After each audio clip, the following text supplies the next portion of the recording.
Alright, this week we are going to study the histology of the digestive system and accessory structures in the digestive system. So first we're going to take a look at the alimentary tract or alimentary canal. Starts with the mouth and the pharynx. We're not going to look at the histology of those structures, but we're going to start off with the esophagus and then the stomach. We're going to look at some different parts of the stomach, the superior portion of the stomach and the lower portion of the stomach, and then we're going to compare the histology of different sections of small intestine, including the duodenum, the jejunum, and ileum, and then finally we're going to look at the colon. We are not going to look at the distal end of the alimentary canal, including the rectum or anus.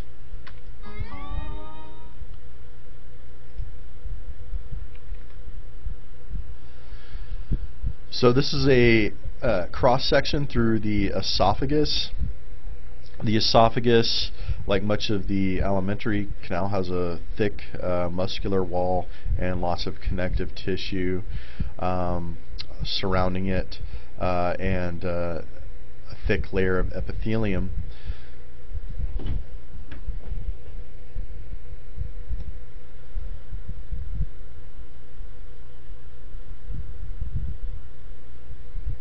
There are 4 different layers in the alimentary canal, or there are 4 different layers in the digestive system that you need to know.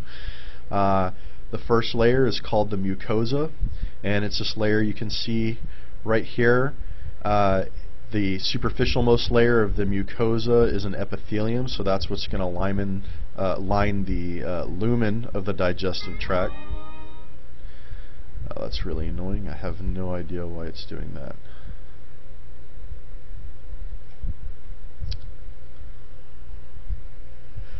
The mucosa lines the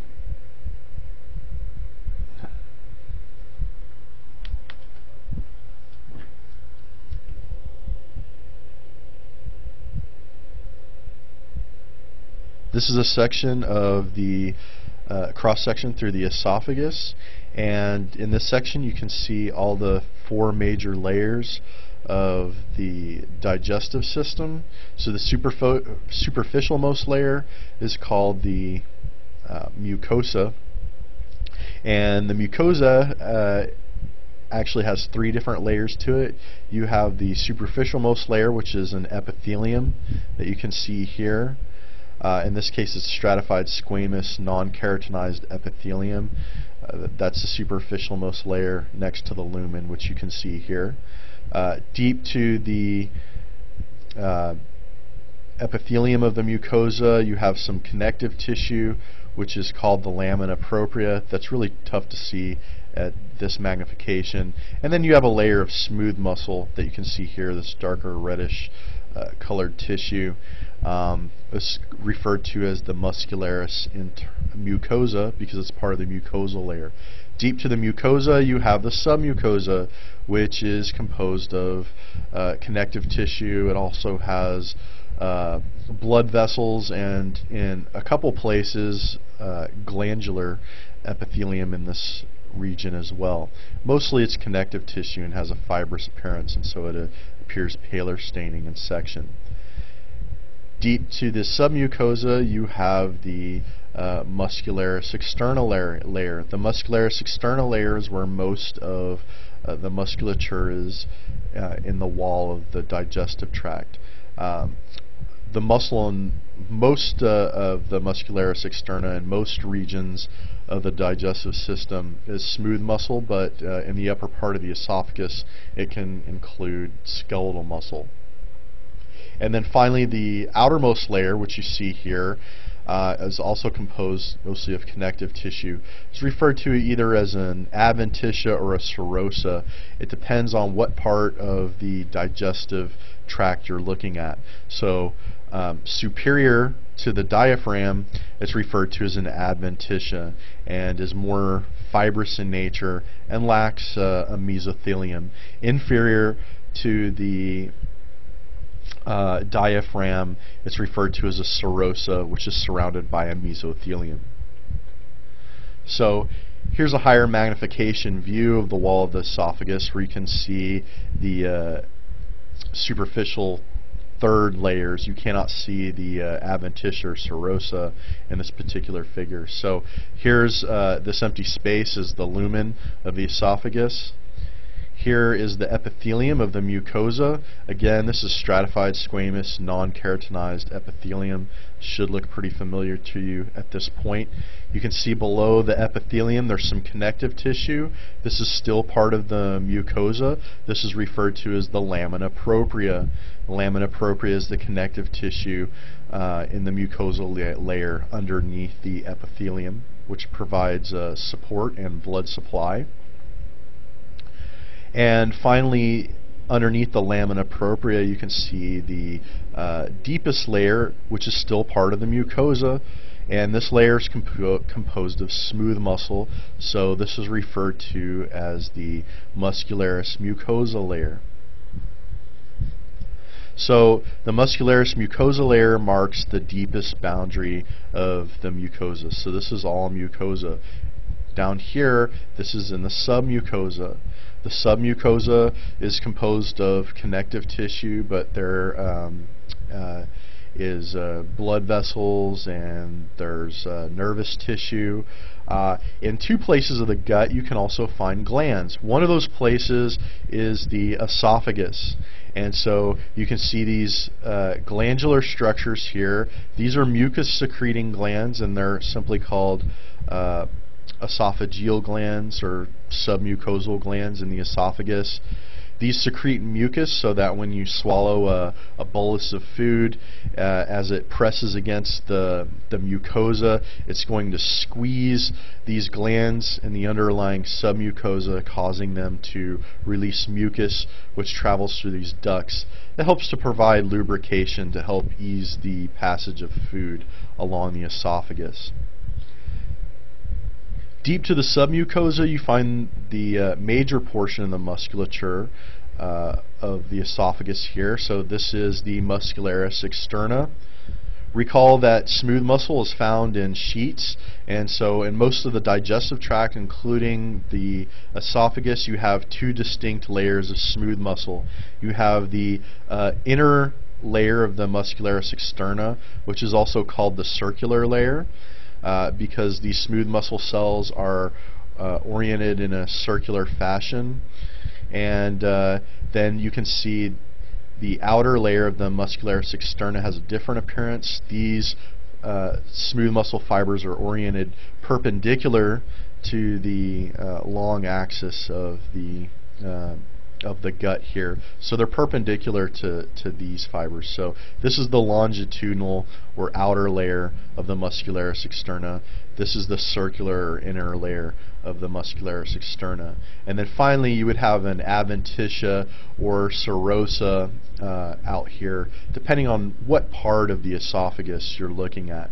If it's going to be the upper half of the esophagus, it would be an adventitia and lack of mesothelium. If it's the lower part of the esophagus, it would be classified as a serosa. Here's another section of esophagus. Again, here you can see the epithelium. Here's the lamina propria. Here's the muscularis mucosa right here.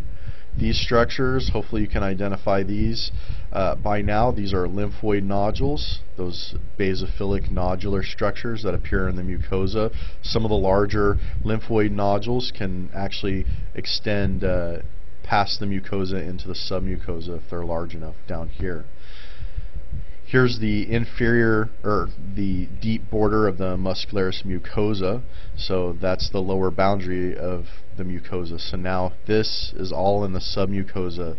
These are more esophageal glands. You will find these underneath the muscularis mucosa level in some sections of the esophagus.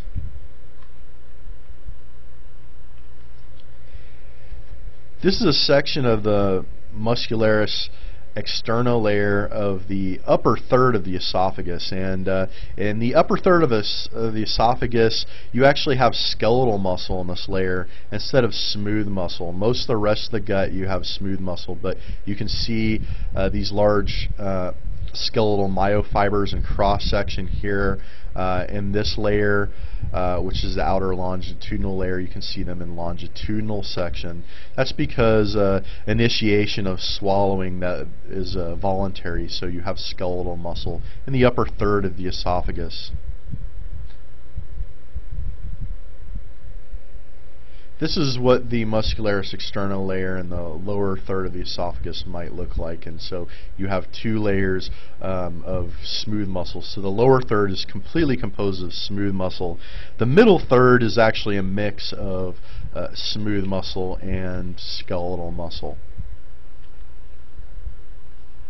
After food leaves the esophagus, it enters into the stomach, and the stomach is a curved organ that has various different anatomical regions. The superior most aspect of the stomach is called the fundus, and you also have the cardiac region, which is immediately adjacent to the esophagus. It's a little bit lower. This is called the cardiac region because this is the region that's close to the heart. And that's why irritation in this area in the lower esophagus can cause heartburn, which often feels like it's coming from your heart. So cardiac region of the stomach, here's the fundic region. Here's a large portion where much of the food is stored as it's mechanically being pulverized. This is called the body of the stomach. The lower part of the stomach here, you have the antrum, and then finally the part that's closest to the proximal segment of the small intestine is known as the pyloric stomach. There are features in common between all these regions, but there are also a couple of histologically distinct characteristics in different parts of the stomach. So we're going to compare the upper part of the stomach, the fundus, or the body, to the lower part of the stomach, which is the pyloric region, and note some of those differences. Observe that in this cutaway diaphragm of the stomach, you can see it's showing that there's actually 3 layers of smooth muscle in the muscularis externa of the stomach, and so this is another exception. Most of the muscularis externa has 2 layers, but because of the more complex mechanical movements of the stomach, which are required to digest and propel food, it requires a third innermost layer, which is called the oblique layer. Here is a drawing of what the different layers of the stomach look like histologically. So here's the upper part of the mucosa here. And the mucosa has glandular epithelium. These are called gastric glands. The glandular part is down towards the bottom. The upper part that connects the glands with the surface of the stomach, these are called gastric pits. The cells in the gastric pits are very pale and mostly mucus-secreting cells. They secrete a protective mucus that helps protect the surface epithelium of the stomach from being damaged by the acidic secretions of the gastric glands. So the surface of the stomach epithelium is very flat, but it's perforated by the holes which lead into the gastric pits and then the gastric glands down here. So underneath the mucosa you have the submucosa, and then here's the muscularis externa layer. Again, there are 3 layers of muscle here. And then below the muscularis externa layer you have the serosa. There is no adventitia in the stomach at all, because it's below the diaphragm. So here's an actual section of part of the stomach. Here we have the mucosal layer, the lighter, more fibrous appearing section of the tissue. This is the connective tissue of the submucosa. Here's part of the muscularis externa layer. So here's a higher magnification view of the mucosa of the stomach from the fundic region. So this is what the fundic region of the stomach looks like, or also the body of the stomach is very similar in appearance. And notice that there's a very kind of heterogeneous appearance of the mucosa. The upper quarter of the mucosa is more overall more basophilic, but the cells that are lining the pits here are much paler in coloration, because these are those mucus secreting cells which have very pale cytoplasm, as we've discussed before. So this part of the mucosa here is pits. Everything below this is glandular epithelium. There are different types of cells in the glandular part, or the gastric glands. The cells are much more basophilic in the lower portions. So this is all gastric glands, and then these are the pits. Notice that in this region of the stomach, more of the mucosa is dedicated to gastric glands than gastric pits. And so in the fundic region of the stomach, or the body of the stomach, we say that there's a approximately 1:4 ratio of pits to glands. Other parts of the stomach have a different ratio, as we'll see here in a minute. So here's a higher magnification view. Here we can see the pits. Again, the cells lining the lumen of the pits are very pale. They secrete that protective mucus. These are the glands. We're going to look at the deep part of the glands to be able to identify two important cell types. Here's a higher magnification view of the lower portions of the gastric glands, and there are two important cell types you need to be able to identify. One of those cell types are called parietal cells. Parietal cells are very large cells. They appear circular in these sections. Their actual shape is a little bit more complex at their apical surface, which requires other techniques to be able to visualize. But with a normal H&E section, when viewed under a light microscope, they appear to be circular. So they have very abundant cytoplasm, very large, regularly shaped nuclei, and they're very large, very regular circular or spherical shaped cells. These cells, again called parietal cells, secrete two important substances. One of those substances is hydrochloric acid. The hydrochloric acid provides a very acidic environment in the stomach. It's what's responsible for the low pH of the stomach, which provides an optimal environment for one of the important enzymes within the stomach to function, which is pepsin, which is a proteolytic enzyme that helps to digest some of the proteins in the food you eat. The other important factor secreted by parietal cells is called intrinsic factor, and intrinsic factor binds to vitamin B12 that is ingested, and it allows it to be absorbed later on in the gut. If you don't have intrinsic factor, that can lead to anemia due to improper absorption of vitamin B12, since vitamin B12 is essential for production of blood cells. So be able to identify these important parietal cells. Here's another one, here's another one, here's another one, here and here. So once you know how to identify them, they're pretty easy to see. The other cell type that you need to be able to identify in the gastric glands are called chief cells. Chief cells are usually more numerous. So these are all different chief cells. They are columnar in shape, so they have basophilic nuclei. They're often located closer to the basal surface. They're overall more basophilic than the parietal cells. They're smaller and more columnar instead of spherical in shape. Chief cells secrete an enzyme precursor, or zymogen, which is known as pepsinogen. Pepsinogen, in the presence of the acidic environment in the stomach, autocatalyzes a reaction which converts it into pepsin, and pepsin is the active form of this proteolytic enzyme that helps to degrade proteins in food that enter the stomach.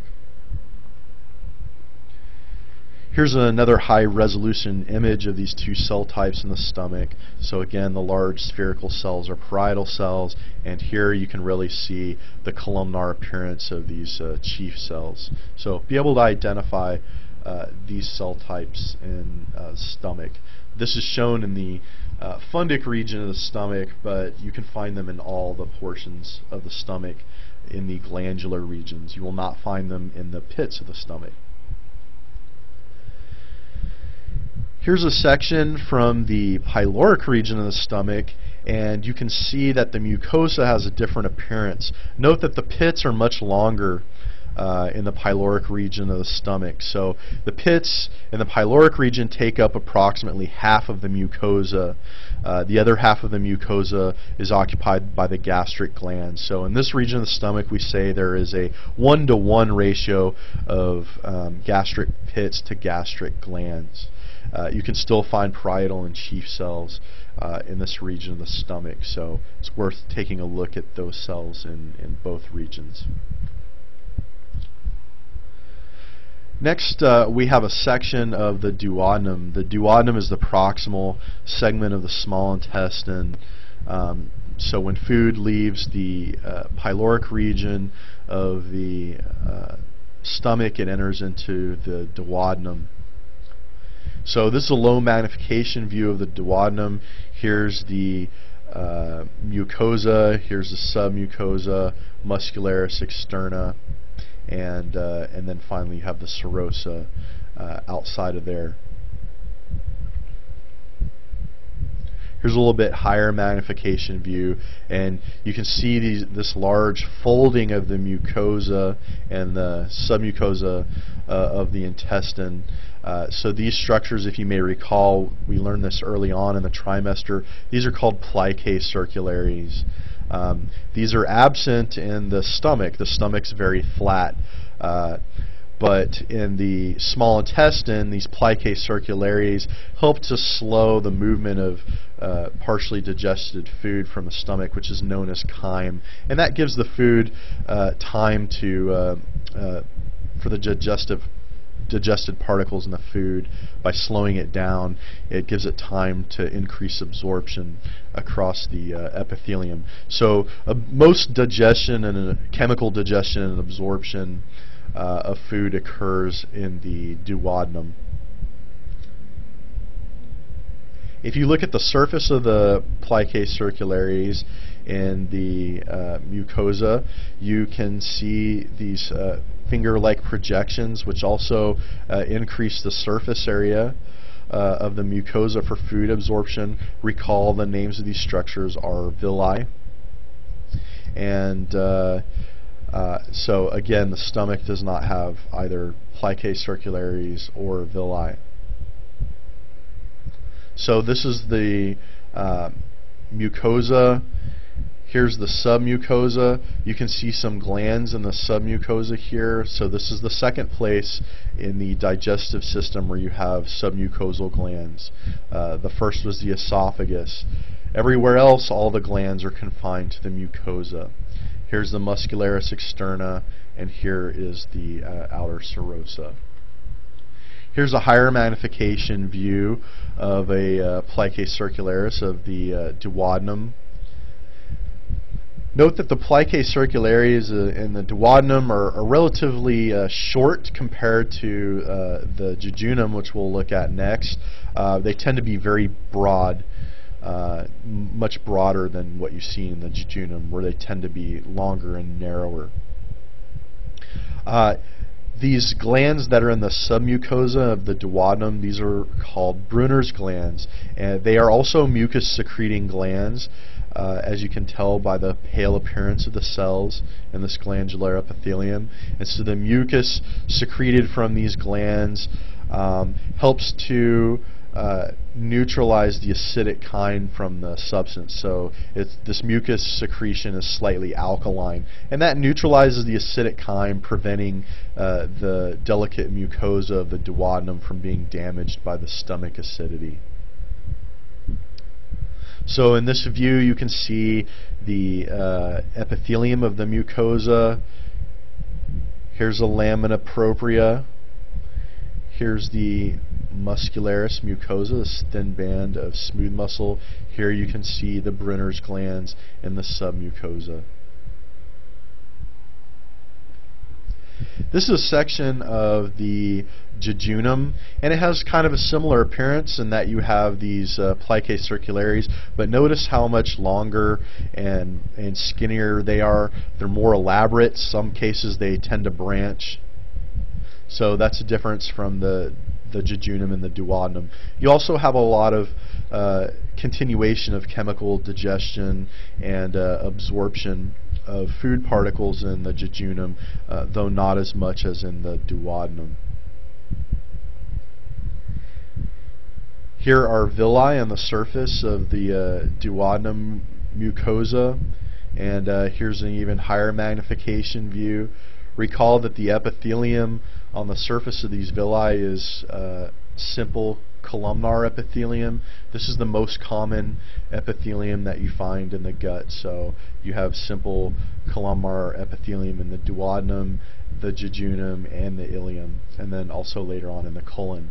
There are lots of mucus secreting goblet cells here, so recall what those look like.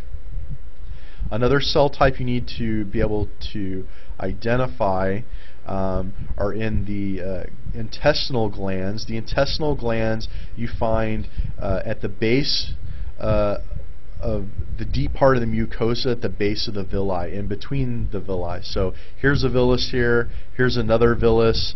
Here you can see glandular epithelium. So if you look at the deep parts of the glandular epithelium, you can see these cells that have lots of eosinophilic granules.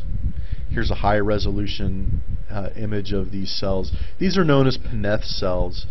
They're shown here in the intestinal glands in the jejunum, but you can find these all throughout the small intestine. So Pinet cells are also found in the intestinal glands of the duodenum as well as the ileum. So feel free to find those on multiple slides to try to find the best example. They're characterized by having these very eosinophilic granules, and the purpose of these cells is immunological defense.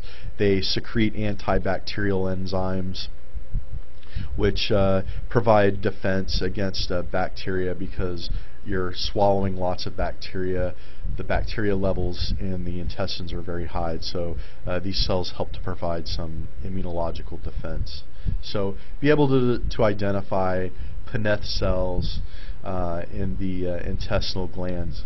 Another name for intestinal glands that's sometimes used, recall again from early on in the trimester, is crypts of Lieberkühn, or intestinal crypts. So intestinal crypts or crypts of Lieberkühn are sort of more archaic names for these intestinal glands. And again, you can find crypts of Lieberkühn all throughout the small intestine, as well as the glandular epithelium of the large intestine.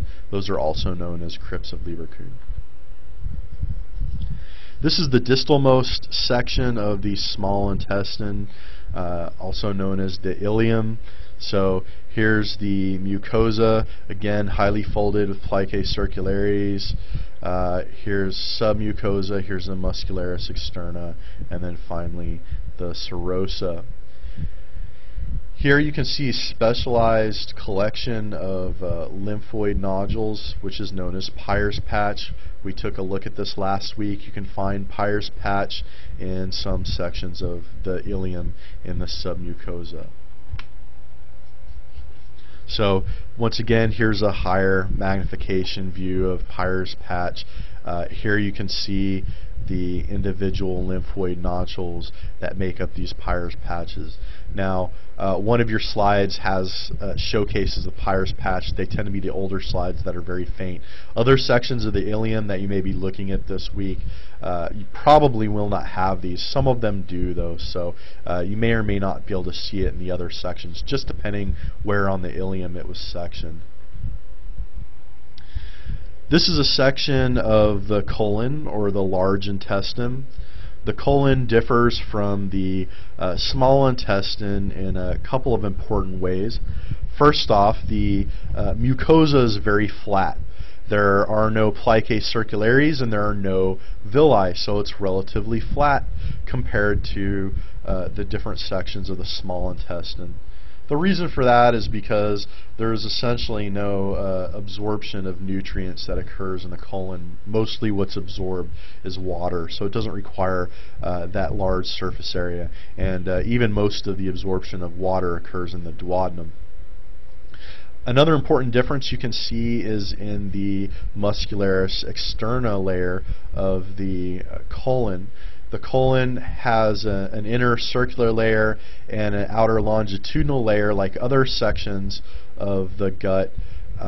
However, the longitudinal layer in the colon is discontinuous. So it's not continuous around the outside of the entire colon.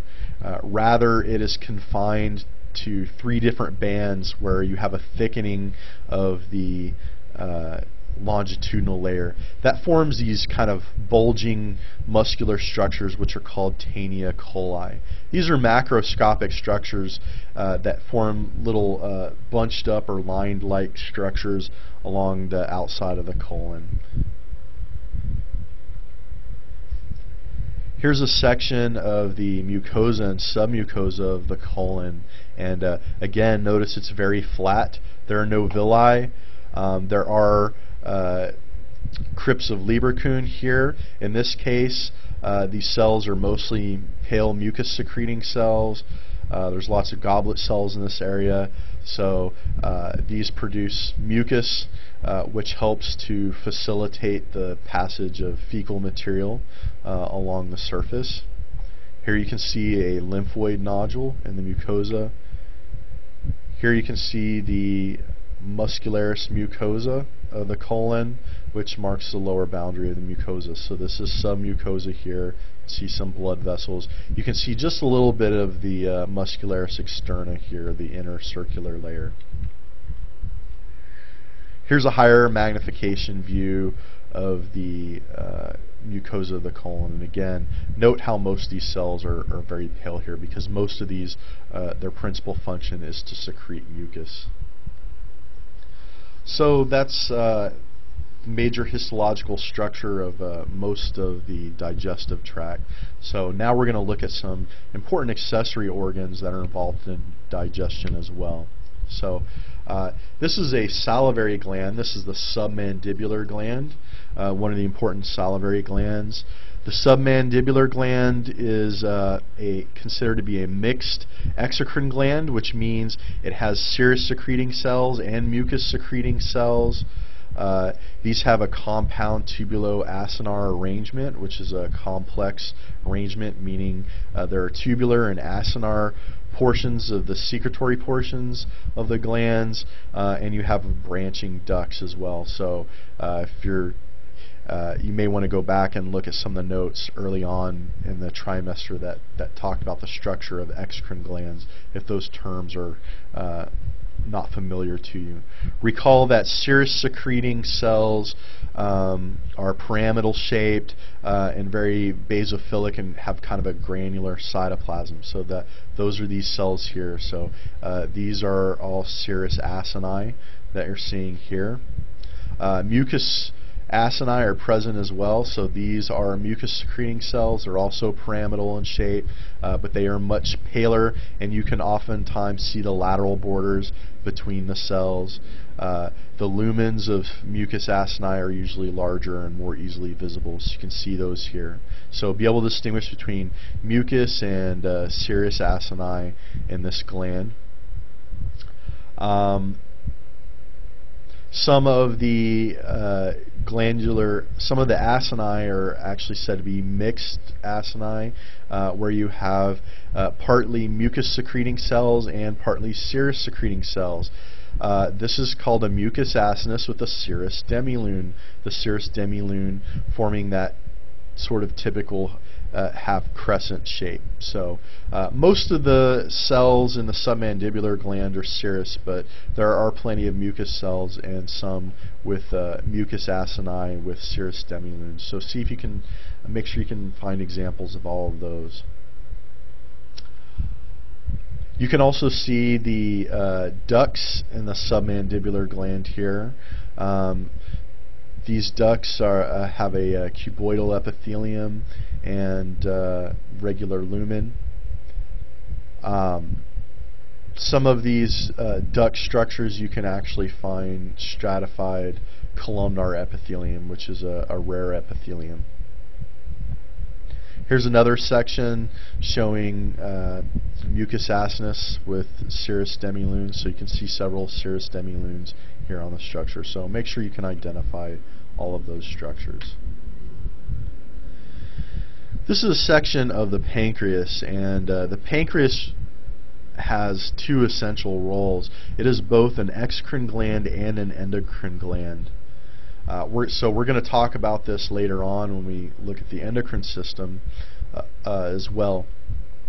About 98% of the tissue is exocrine in function, and is mostly composed of serous acini. So that's all the structure you see here, where these basophilic cells arranged in acini. The remaining 2% carries out the endocrine function, and those are relegated to these kind of spherical or nodular-like structures, which are known as islets of Langerhans. We're going to take a look at those later on when we look at the endocrine system. So for this week, be able to distinguish between the exocrine tissue and the endocrine tissue of the pancreas, and be able to identify the organ. This is a section through liver. The liver is another important accessory structure for digestion. The liver helps to filter food that is shunted into it via the hepatic portal vein. This is actually from a swine or pig liver. The reason we use pig liver is because it shows the lobulated appearance of the liver a little bit better. So pig liver is very similar to human liver in that it's divided into these functional units or lobules, which are separated by connective tissue septa here. Now, human liver has these septa, but there's a lot less connective tissue, so it's really tough to distinguish individual lobules, and that's why it's easiest to study with pig liver first. Here's a higher magnification view of a liver lobule. You can see in the middle of each lobule you have a large what's called a central vein, and this brings blood that's been filtered from the liver into systemic circulation towards the heart. There are numerous cords of hepatocytes, which are the principal cell type of the liver here. So you have these cords of cells, and in between the cords of cells you have lots of sinusoidal leaky arteries. Sinusoidal capillaries.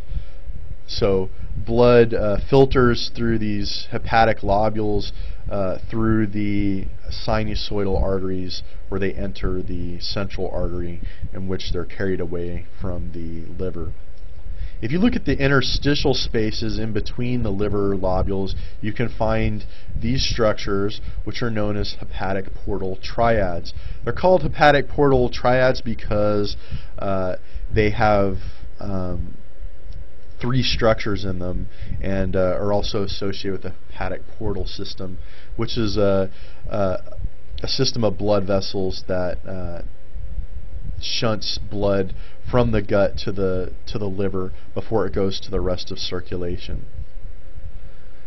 The largest structure of the hepatic portal triad is called the hepatic portal vein. This vein carries blood that's nutrient rich towards the liver, and so blood entering the liver from the hepatic portal vein then percolates or perfuses through these sinusoidal capillaries, and then it leaves the liver by way of the central vein here.